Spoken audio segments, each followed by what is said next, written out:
I thought the worst thing I'd ever face was my wife's affair, until I found out she had a secret child she'd been visiting behind my back for a year. That's when I realized, I didn't just lose my marriage. I lost the woman I thought I knew. I never imagined I'd find myself in a situation like this. Honestly, I believed our relationship was rock solid. My wife, her name's Emily, and I had been together for 8 years, married for 5 of them.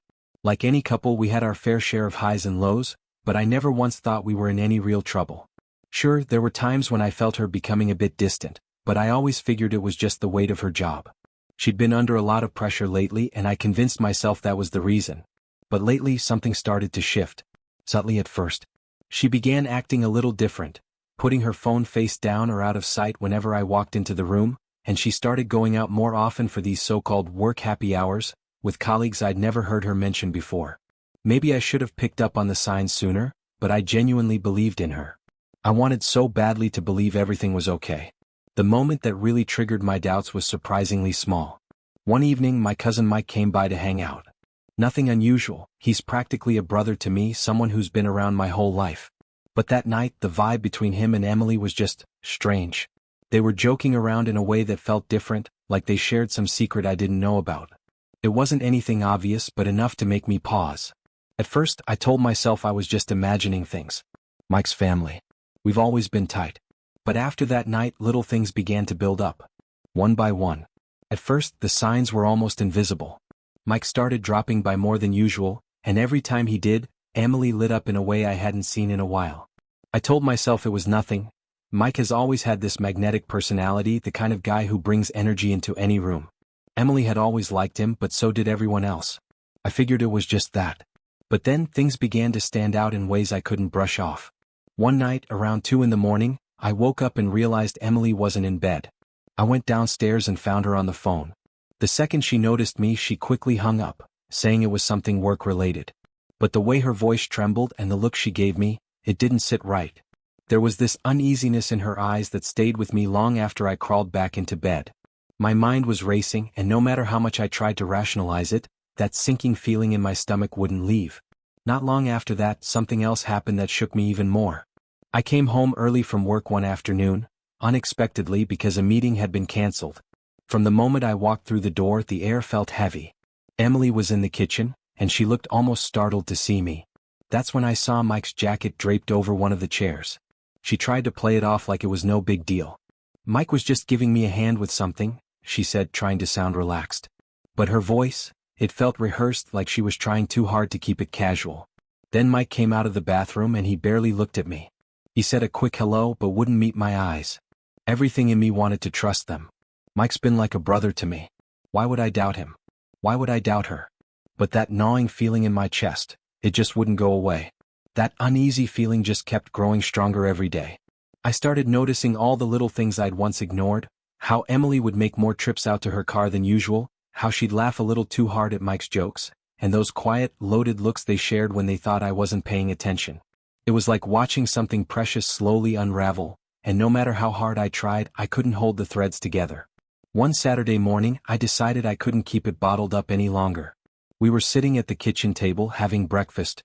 The sunlight was pouring in through the windows, giving the room this peaceful glow that felt completely at odds with the storm inside me. I took a long breath and steadied myself. "Emily, can we talk?" I said, my voice barely masking the nerves behind it. She glanced up from her mug, a flicker of confusion, or maybe concern, in her eyes. "Of course," she said. "What's going on?" I paused, trying to organize everything in my head. "I've just noticed some things lately. You've been spending a lot more time with Mike, and then there are those late-night phone calls. It's all starting to feel off. Is there something I should know?" She froze for a second, her fork in midair, and for just a moment I caught something in her face, maybe fear or guilt, I don't know.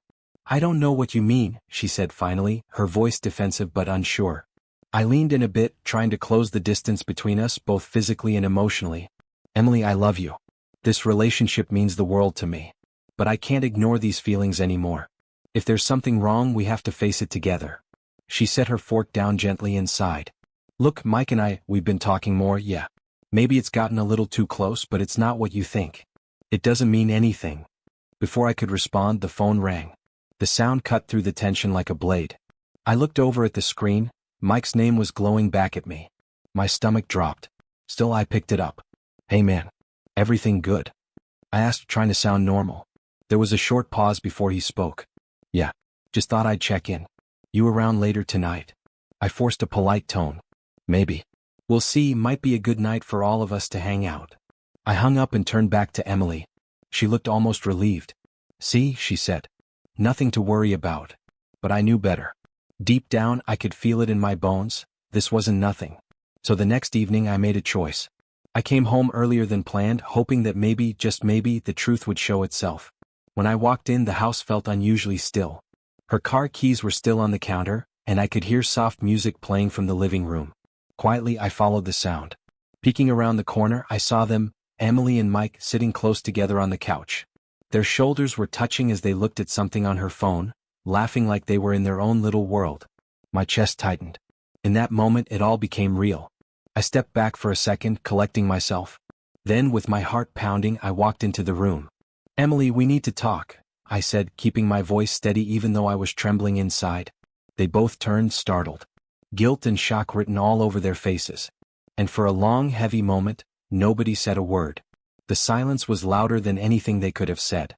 Emily jumped up from the couch like she'd been burned, her face drained of color, her eyes wide and stunned.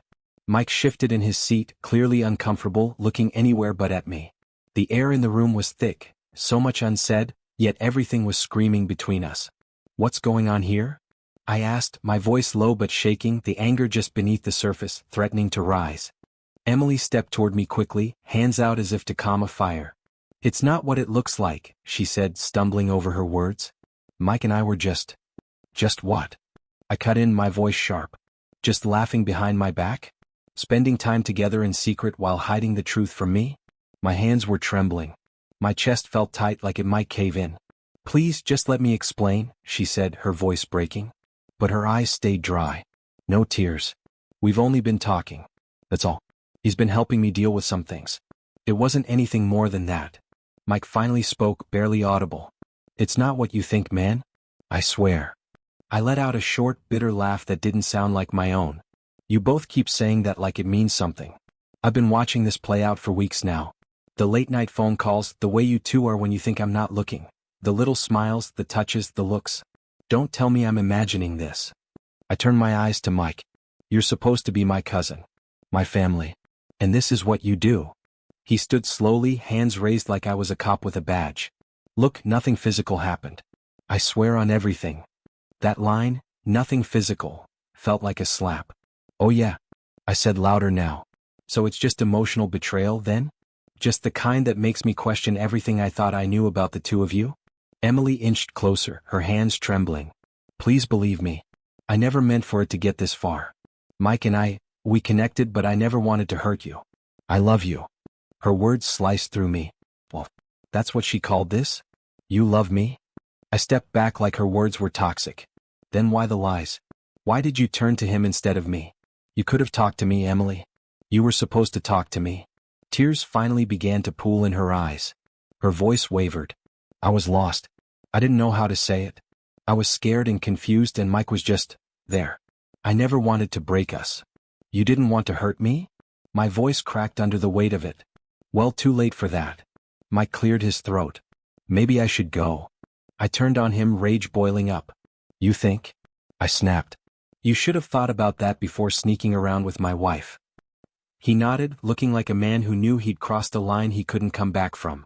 He grabbed his jacket, eyes fixed on the floor. As he walked out, he muttered, I'm sorry? But it barely registered. The door shut behind him, and just like that, it was quiet. The kind of quiet that only comes after something breaks. I stood there, barely breathing, my thoughts racing, my heart pounding. I couldn't tell if I was more furious at her for betraying me or at myself for being blind to it. She stepped toward me, her voice barely a whisper. Please. I'll end whatever this is with Mike. It was a mistake, I see that now. I'll do anything to fix this. I love you. I still love you. I looked at her, really looked at her, and for the first time I didn't recognize the person standing in front of me. She was still my wife, but something between us had changed. Something had broken. And I wasn't sure it could ever be put back together. Maybe someday I'll find forgiveness in me. Maybe. But that night, standing there in the ruins of everything we'd built, I wasn't ready. Not yet. Maybe not ever. Later that night, while I was lying in bed, playing the whole confrontation over and over in my head like a broken record, my phone buzzed. It was Mike. I stared at the screen for a moment, debating whether to even pick up. I wasn't sure I could stomach more half-hearted excuses or twisted truths. But curiosity, and honestly anger, got the better of me. I answered. What do you want? I said flatly, not bothering to mask the bitterness in my voice. I need to talk, he said, his voice strained. Can we meet? Just for a few minutes. I promise it's not what you think. I gave a dry, humorless laugh. You and Emily both keep saying that. So what now? You've got a new version of the story that somehow makes all this betrayal disappear. There was a pause on the other end, then a tired sigh. No. I'm not here to spin anything. I think you need to hear the whole picture. Please. I'll be at O'Malley's in 20. Every instinct in me wanted to tell him to stay away. But part of me needed to know, needed some kind of clarity even if it hurt. So I grabbed my jacket and headed out. When I got to the bar, he was already there, tucked into a booth in the far corner. 2 beers sat on the table, condensation slowly sliding down the glasses. He looked wrecked, eyes heavy, shoulders slumped like the weight of his choices was finally catching up to him. Thanks for coming, he muttered, nudging a beer toward me. I didn't touch it. Just talk, I said sharply. Say what you need to say. Mike rubbed his face like he hadn't slept in days. Look, I know how bad this looks, and I'm sorry for crossing a line. But I swear to you, nothing physical ever happened between me and Emily. I narrowed my eyes. After everything you've done, you still expect me to believe that? I do, he said more firmly this time. We talked. Too much, I'll admit that. She was opening up to me, confiding about how lost she felt, about your marriage, and how she didn't know where she stood anymore. But it never went beyond that. I didn't think it would. I clenched my jaw, my patience wearing thin. Then why hide it? Why sneak around behind my back if it was all so innocent? Mike leaned in, lowering his voice. That's where it got weird. At first, I thought she just needed someone to vent to. But as time went on, it started to feel like she wasn't just confused. It was like she was using me to cover something else up. I stared at him, trying to make sense of it. What do you mean? He shook his head slowly. There were things she said that didn't quite line up. She'd talk about feeling guilty, like she had this heavy secret. And when I asked questions, she'd either shut down or change the subject. It didn't feel right. Like there was something else she wasn't telling me, and maybe didn't want you to find out. A cold wave rolled through me. So you think she's lying? That this thing between you two is just smoke and mirrors? I don't know for sure, he said quietly. But yeah, that's the feeling I got. Like maybe she wanted to make you focus on me so you wouldn't dig deeper into what was really going on. I leaned back in the booth, reeling. Could Emily really be hiding more than what she'd already confessed? Was this mess just the surface of something much darker? Mike looked down at his hands. I know I screwed up. I never should have gotten involved. But if I were you, I wouldn't stop here. There's more going on than you've been told. I'm almost certain of it. I didn't say anything. I just sat there, the noise of the bar fading into a blur as my thoughts raced. Maybe Mike was still lying, trying to salvage his image. But maybe he wasn't the only one keeping secrets. And if that was true, I needed to find out the rest. Whatever it was. I walked out of that bar with my head spinning, Mike's words playing on a loop in my mind. What if Emily was hiding something more than just her connection with him? That thought alone made my stomach twist. As much as I wanted to believe I'd already hit the worst of it, something deep down told me I hadn't scratched the surface. When I got home, the house was still. The kind of quiet that feels heavy, like it's waiting for something to break. Emily was curled up on the couch, the television flickering across her face. She looked up when I walked in, eyes searching mine. Where were you? She asked softly, like she already knew I'd gone looking for answers. I didn't reply. I walked straight past her and into the kitchen. I needed a second to breathe, to collect myself. I poured a glass of water and stared into it like I could find some clarity in its stillness. Then I turned and headed back to the living room, standing a few feet from her. Mike called, I said, keeping my voice even. Her face barely changed, but I saw something flicker. Nerves, guilt, maybe fear. What did he tell you? That's what I want to know, I said, stepping closer. Because he thinks this thing between you two isn't even the full story. So tell me, Emily, what else are you hiding? She blinked, and the color seemed to drain from her face. I've told you everything, she said quietly. There's nothing more to it. Don't lie to me, I snapped, louder than I meant to. He said you're keeping something from me? That all this, him, the late night talks, the secrecy, might just be a distraction. So I'm asking you face to face, what aren't you telling me? She stood up slowly, hands shaking at her sides. There's nothing. I swear. It wasn't like that.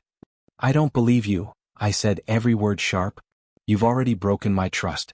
You went behind my back with my own cousin. And now you want me to believe that's all there is? That there's nothing else under the surface?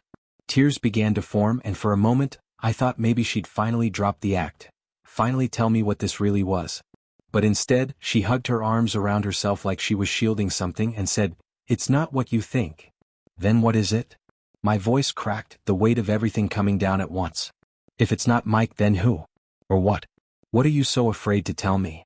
She looked like she wanted to speak. Her lip trembled, tears running down her cheeks, but no words came. Just silence.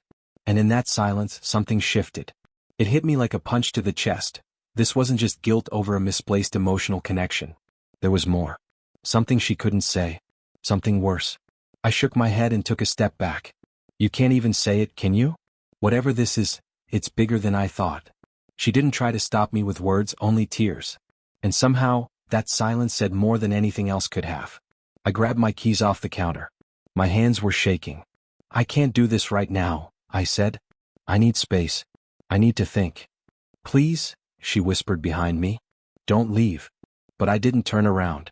I walked out that door with my mind in overdrive, drowning in questions, doubts, and fear. And one cold, unmistakable truth settled in as I closed the door behind me. Whatever Emily was hiding, it was going to tear everything apart. I slammed the door behind me and the cold air hit like a slap to the face. My thoughts were a tangled mess, looping through everything that had just happened. Every word, every silence, every look I hadn't known how to read until now. I needed to breathe. I needed something solid to hold on to. I got in my car and gripped the steering wheel, but I couldn't bring myself to turn the key. I just sat there, staring through the windshield, my mind screaming for answers that weren't there. Then my phone buzzed. At first, I almost ignored it. I didn't have the energy for one more blow. But something in me said to look. It was a text from a number I didn't recognize. "Hey, we need to talk. It's about Emily." My stomach dropped. The timing, the mystery, it was too much of a coincidence. I quickly typed back. "Who is this?" No answer at first. Just the sharp sting of waiting. Then another message popped up. "Meet me at the corner of 5th and Park. You deserve to know the truth." I stared at the words, heart pounding. It felt reckless, maybe even dangerous. But I was past the point of playing it safe. If there was something left to learn about Emily, about what had really been happening, I had to know. I started the car and drove. The streets were quiet, glowing dimly under the orange streetlights, the city asleep while my life was unraveling. When I pulled up to the corner, the place looked empty. Then a figure stepped out of the shadows. Tall, wearing a black hoodie. My breath caught. It was Mark. Emily's old co-worker, the one she claimed she barely spoke to anymore. "Mark?" I called out as I stepped out of the car. "What the hell is this? What's going on?" He stopped a few feet away, eyes heavy with something between guilt and fear. "I didn't know how else to do this," he said. "You need to know the truth about Emily. About what's really been happening." My chest tightened like it was bracing for impact. "What do you mean? What truth?" He ran a hand through his hair, hesitating. "I've been quiet for a long time. I didn't want to get involved. But now it's all blowing up. And you deserve to know. Mike isn't the only one. He never was." The ground shifted under me. "What are you saying?" Mark looked down, unable to meet my eyes. "Emily and we've been involved. For a while now." I stood there, stunned. His words didn't make sense at first, like they didn't belong in this reality. "You've been what?" "It started back when we worked together," he admitted. "She told me things between you two were complicated.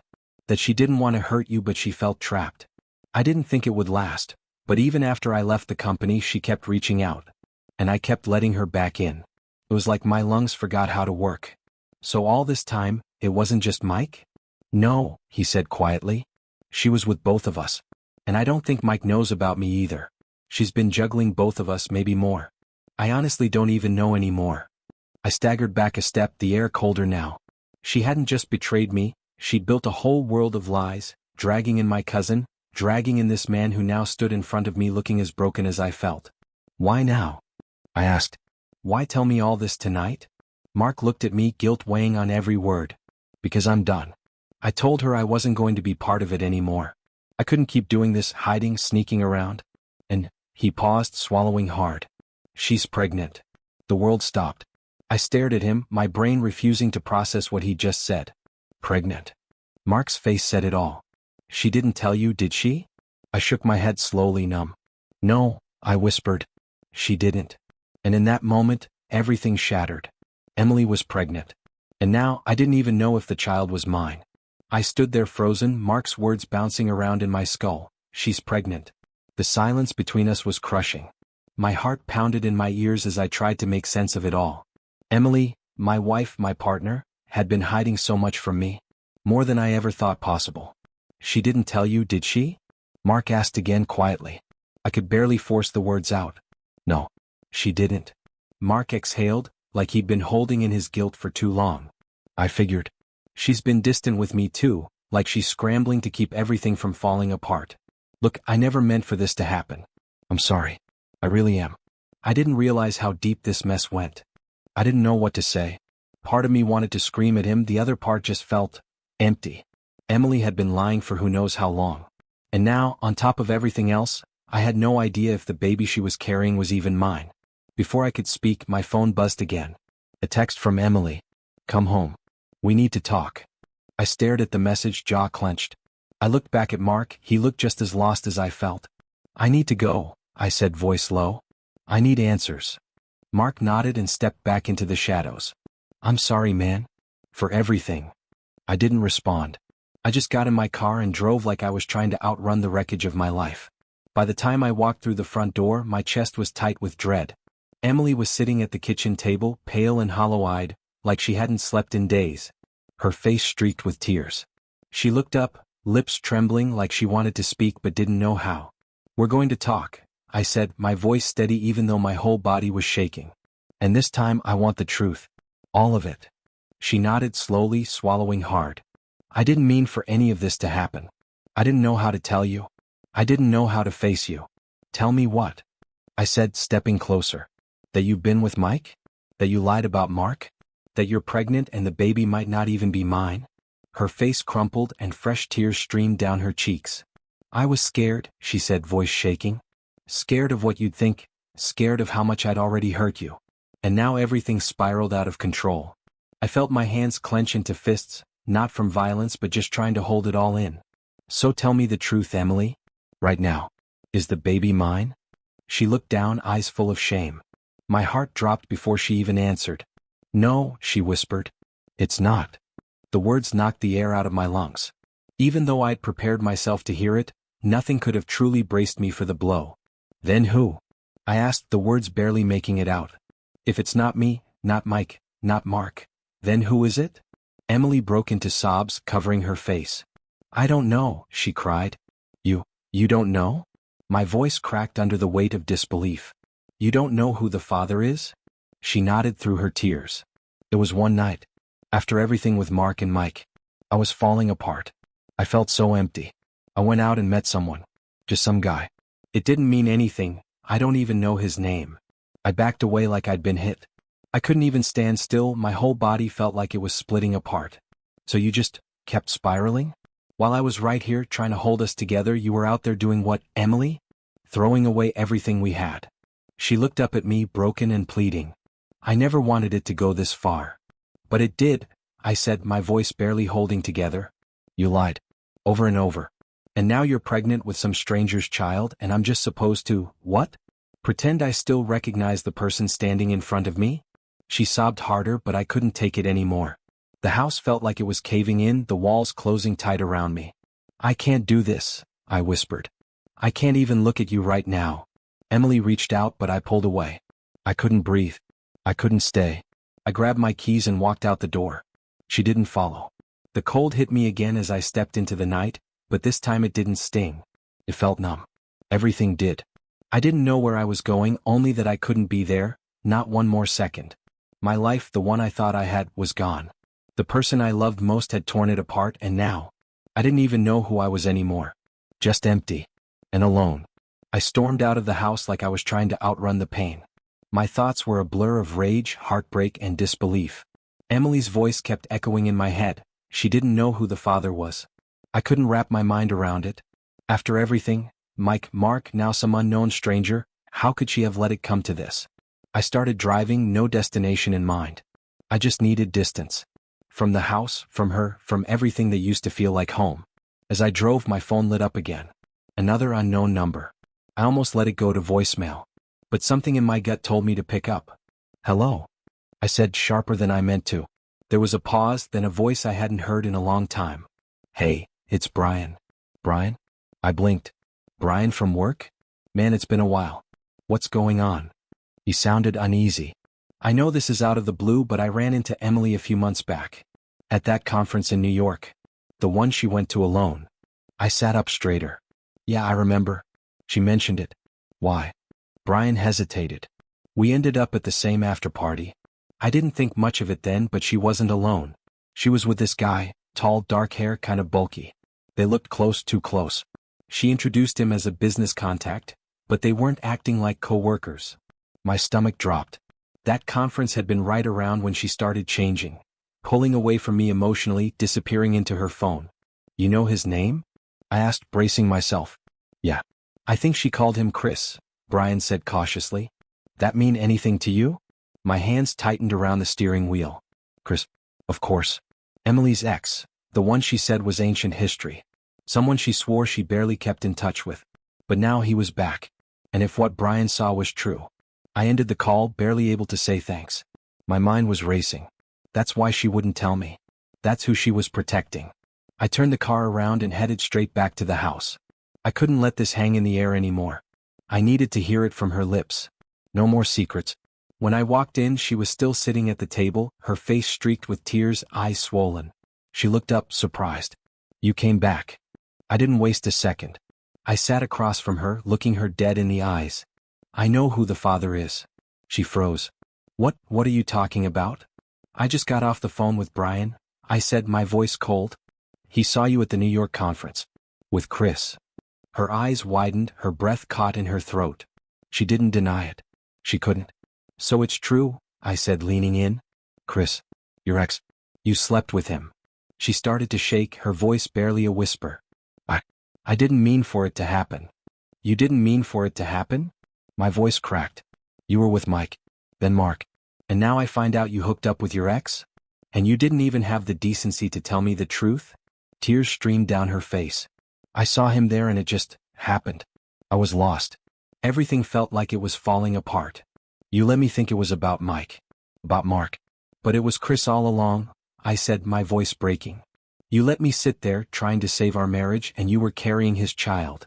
She covered her face, sobbing. "I didn't know how to tell you. I didn't want to lose you." "You lost me the second you made that choice," I said, standing up. "I could have handled the truth. But not like this. Not after all the lies." The silence that followed was unbearable. The weight of everything she'd hidden came crashing down at once. And I knew, this wasn't something we could come back from. She had broken something that couldn't be fixed. She whispered something through her tears, but I couldn't hear it. I didn't want to. I walked out of the room, my chest hollow, my world shattered. I didn't know what came next. I just knew I couldn't stay. Forgiveness? That felt a million miles away. Right now, all I could feel was the ache of betrayal, and the loss of the woman I thought I knew. I stood there, everything I thought I knew collapsing around me. Chris, the pregnancy, the lies. But as I looked at Emily, sobbing into her hands, something still didn't sit right. It felt like I was staring at the tip of an iceberg, knowing there was more lurking underneath the surface. I turned to walk out, desperate for air, but something inside stopped me cold. A voice in the back of my mind said, "You still don't know everything." I slowly turned back. "What else are you hiding, Emily?" Her head snapped up, her face stained with tears, eyes wide with panic. "What?" she whispered. I told you everything." "No," I said, keeping my voice steady. "You haven't. I can feel it. This can't be it. There's more. Isn't there?" She started to shake again, like every part of her was on the verge of giving out. For a second I thought she'd try to deny it. But instead she let out a long, broken sigh. Her eyes dropped to the floor. "I didn't want you to ever know," she said, her voice barely audible.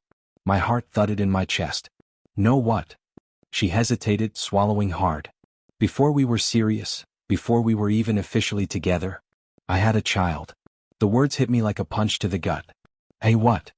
A child, she repeated, her voice cracking.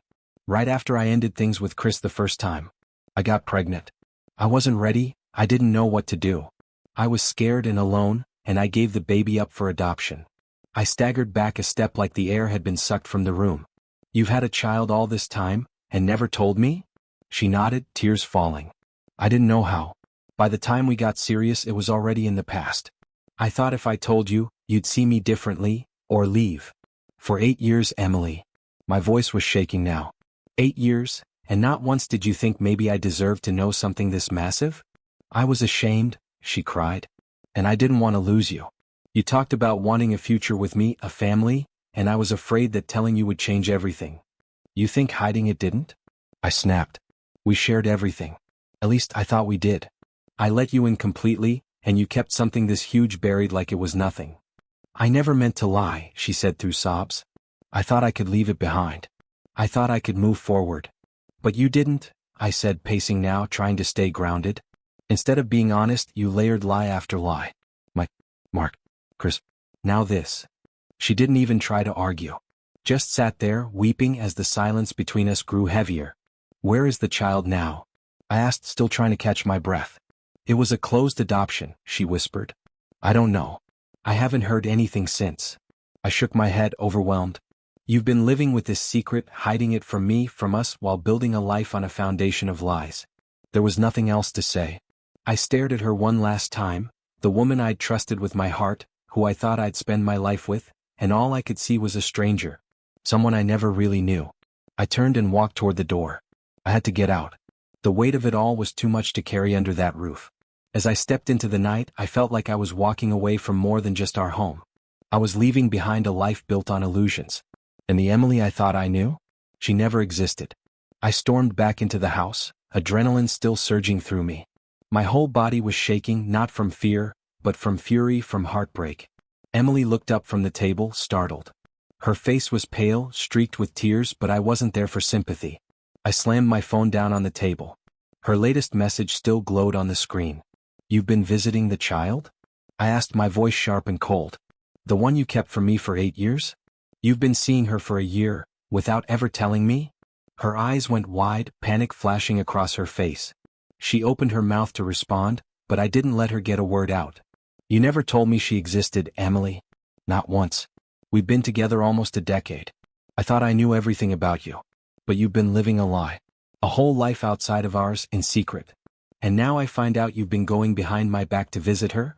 She stood up, trembling, barely able to hold herself together. I didn't mean for this to happen. I thought it was over. I thought I could move on, but I found her. And once I did, I couldn't just let it go. I didn't know how to tell you. How could you not? I snapped. This isn't some harmless mistake. You didn't just forget to mention an old friend. You hid a child. A living, breathing part of your past, and now apparently your present. And you lied about it for 8 years. Tears were pouring down her cheeks now. I was scared, she said, her voice cracking. I didn't think you'd understand. I didn't want you to see me differently. I started pacing, trying to keep my hands from shaking. So what, did you hire a private investigator? Track her down after signing her away in a closed adoption? And for a year, you've been seeing her like none of this matters? Like I didn't deserve to know. She wiped her face, sobbing. I found her by accident, sort of. I couldn't stop thinking about her, so I started searching. When I finally did, I didn't know what to do. I just showed up one day. And when I saw her, I couldn't walk away. My stomach turned. So you've been out there trying to make things right with her, while destroying everything here at home. She's not mine anymore, she whispered. Legally. I signed her away. But seeing her again, it stirred everything up. I wasn't trying to replace our life. I just thought, maybe I could make peace with it. You don't get to decide that without me, I said through gritted teeth. You've built this secret life while we were planning our future. Did you ever stop to think about what that would do to me? What it is doing to me now? I didn't mean to hurt you, she cried. I swear I didn't. When did you have her? I asked, my voice dropping. Because we've been together nearly 8 years. So when does this fall on the timeline, Emily? She hesitated, guilt covering her face. It was a few months before we met. I was still reeling from everything with Chris. I got pregnant. I was overwhelmed. I didn't know what to do. I gave her up for adoption and I buried it. I thought it was the only way I could move forward. I stood frozen. It wasn't about whether the child was mine, I knew she wasn't. But this wasn't just about paternity. This was about trust. About years of lies layered so thick I didn't know what was real anymore. So all this time you just pretended none of it existed? I asked, my voice quieter now. You kept that secret like it was nothing. And now, after Ryan, after Mark, after Chris, I'm supposed to believe this is it? That this is the last of it? She broke down again, burying her face in her hands. I didn't know how to tell you. I was so afraid you'd leave me. I didn't want to lose what we had. I stepped back, the weight of it all pressing in on me. Emily, I don't even recognize you anymore. You didn't lose me because of one secret. You lost me because of all of them. You lost me the second you decided to lie, again and again, and expect me to just live with it. The silence between us was unbearable. She looked at me like she was searching for some thread of hope, but there was nothing left. The damage was done. I turned and walked out the door, and this time I didn't look back. The Emily I thought I knew was gone. Maybe she'd never been real to begin with.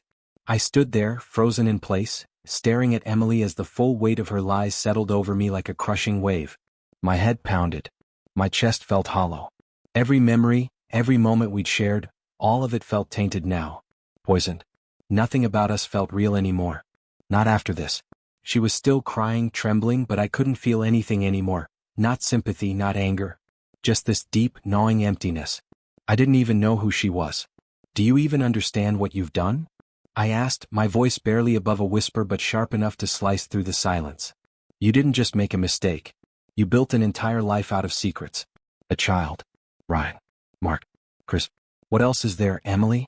What else haven't you told me? Her eyes widened with panic. She shook her head, her voice cracking. There's nothing else.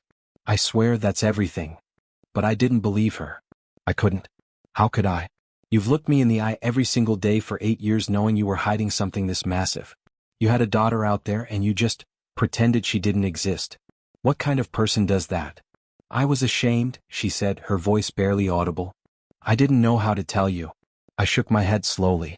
You've used that excuse enough. You were scared, you were ashamed, but what about me? What about the life we were building together?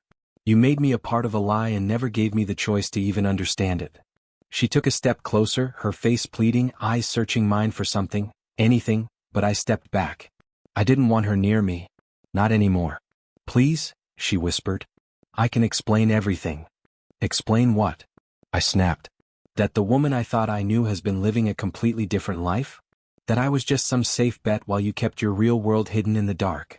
I let out a bitter breath. There's nothing left to explain, Emily. We stood in silence. The kind that hums with everything left unsaid. Her sobs were the only sound in the room. She looked like regret itself. But it didn't matter anymore. I can't do this, I said finally, my voice low, steady. Her eyes widened with panic. Please don't say that, she begged, her voice cracking. We can fix this. I'll tell you everything. We can go to therapy. We can start over. No, I said, my voice firmer now. We can't. Because I don't even know who I'm married to. You've lied to me for so long, I don't even know if anything we had was real. She dropped into a chair, sobbing uncontrollably. I couldn't watch it.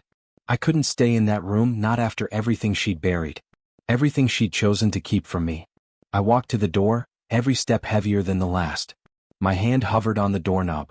For a second I thought maybe I'd turn around. But then I remembered everything, every betrayal, every secret, every tear she never shared when it would have mattered. I opened the door. Where are you going? She cried behind me, her voice desperate and broken. I didn't turn back. I don't know. But I can't stay here. I can't be with someone I don't trust. And with that I walked out. The night air hit me hard, but it was real. It didn't lie to me. It didn't hide things. For the first time in weeks, maybe months, I felt something close to clarity. The life I thought I had? It never existed. The woman I loved? I didn't know her. Whatever came next, I knew it wouldn't be easy. But it would be mine. And I would live it on my terms, free of her secrets, her lies. Because I wasn't going to carry this weight for her anymore. The night air felt thick around me as I walked away from that house, the house that once felt like home. Every step I took felt like I was peeling myself away from a version of life I thought was real. But it wasn't. It never really was. Not with all the secrets she kept. I got in my car and started driving, no destination in mind. I just needed to go, anywhere but there. I drove in silence, the kind that presses against your chest, until I pulled into a small empty lot near a park. The swings creaked gently in the breeze, untouched, like ghosts of something simple and safe. Something I hadn't felt in a long time. I sat in the dark, staring into nothing, trying to breathe through the weight of it all. It wasn't just the betrayal, it was the sheer volume of everything I didn't know. About her. About my own life. Eventually I picked up my phone, my hands shaking. I didn't know who I could talk to. But I needed a voice, something familiar. Without really thinking, I called my best friend, Mike. He picked up on the third ring, groggy but alert. "Hey, you good?" I couldn't speak right away. My throat was tight. After a pause I finally managed, "No. Nothing's okay." His tone changed immediately. "What's going on? Where are you?" "I don't even know how to say it," I whispered. "It's Emily. She's been lying about everything." "Lying?" he repeated, wide awake now. "What are you talking about?" I let out a humorless laugh. "She's been cheating. With Mike, my cousin. Then with Mark. But that's not even the worst of it." Silence on the other end. "Then, man, I don't even know what to say. What's the worst part?" "She has a child," I said, the words still not feeling real. "She had a daughter before we got together. Gave her up. And she's been visiting her for the past year, behind my back. Never told me. Not once." "Are you kidding me?" Mike said, stunned. "She kept that from you for 8 years?" "Yeah," I said quietly. "And now I feel like I've been living with a stranger this whole time." There was a beat of silence, then Mike's voice softened. "You don't have to go through this alone. Where are you?" "Park off Main," I said, the weight in my chest getting heavier. "I'm on my way." 20 minutes later his car pulled up beside mine. He stepped out, the concern in his eyes immediate. "I'm so sorry, man," he said, walking over. "I don't even know how to wrap my head around it." "Neither do I muttered, stepping out of the car. "She looked me in the eye every day and just lied." Mike leaned back against his car, arms crossed. "What are you thinking now?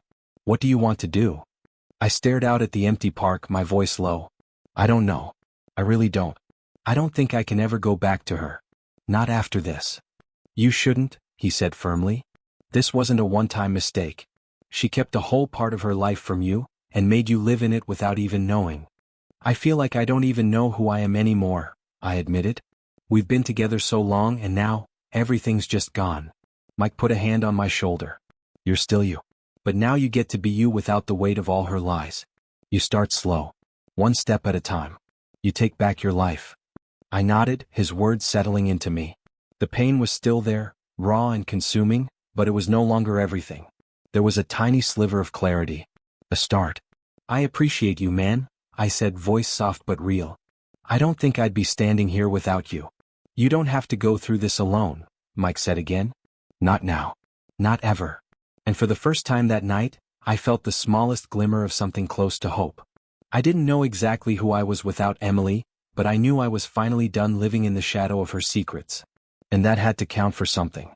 I don't know how to describe the kind of pain that leaves you numb. When you build your world around someone, when every memory, every plan, every piece of your heart is wrapped up in them, what do you do when they take it all and tear it apart? That night changed everything. Emily's lies didn't just fracture our relationship. They shattered the entire identity I thought I had. I wasn't just losing my wife, I was losing the version of myself that believed in her, that trusted her, that saw a future in her eyes. There was no grand closure. No dramatic goodbye. Just the sound of a door closing and the silence that followed. But maybe that silence was what I needed. Because in the days that followed I started hearing something else. My own voice. My own needs. My own truths. Things I'd buried beneath her problems, her secrets, her storms. There are nights I still lie awake, wondering how it all could have gone so wrong. I wonder how many versions of Emily existed that I never got to know. I wonder how long I would have lived in the dark if the truth hadn't finally clawed its way out. But I also know this. I survived. And for the first time in years, I'm not surviving for someone else. I'm surviving for me. This isn't the ending I ever imagined, but maybe it's the one I needed. Not all stories end with love. Some end with truth. Some end with freedom. Some end with the chance to start over. Mine ends here, with heartbreak, yes. But also with clarity. And maybe that's enough.